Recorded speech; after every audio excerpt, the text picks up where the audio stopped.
Never run out of battery again with the INIU portable charger, the slimmest 10,000 milliamp hour power bank that keeps your devices charged on the go. Stay powered up wherever you go. Click the link in the video description to shop now on Amazon. Welcome to ElectroDrive News, where we dive into the world of electric vehicles and sustainable energy solutions. I'm your host, and today we're exploring a fascinating story about Pakistan's pivot to electric vehicles. Imagine a country where Japanese and local automakers have long dominated the industry, but now Chinese electric vehicle makers are shaking things up. That's what's happening in Pakistan as the country looks to reduce its carbon footprint and meet its climate commitments under the Paris Agreement. According to recent data, passenger car sales in Pakistan rose by 17% last year, while truck sales surged by 67%. And it's not just cars. Two-wheel scooters like Yadia and Road Prince with swappable battery systems are becoming huge hits. In fact, 70% of electric vehicles on the road today in Pakistan are two-wheelers, not cars. But what's driving this shift? One reason is economic challenges. The U.S. tariffs on China introduced under President Donald Trump have pushed Chinese EV makers to seek alternative markets like Pakistan. And with many foreign brands priced out of reach of the average consumer, Chinese electric vehicles are well-positioned to fill the gap. Chinese EV giant BYD has partnered with Pakistan's leading private power producer to build a local assembly plant, aiming to launch 3 EV models by 2026.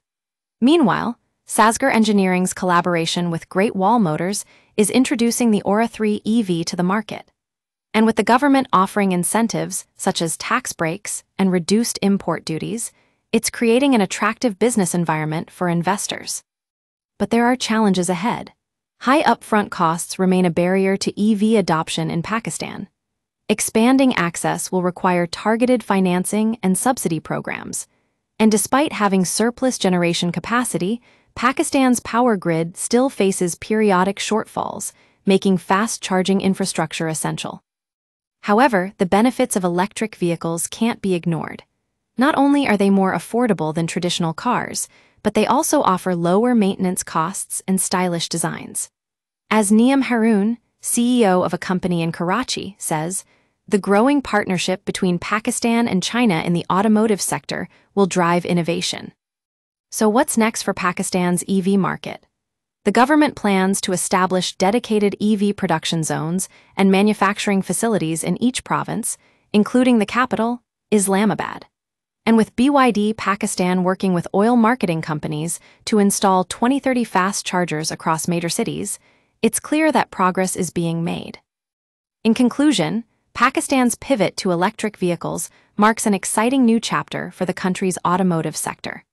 With Chinese EV makers shaking up the industry and the government offering incentives to support growth, there's no doubt that this trend will continue to accelerate in the months ahead.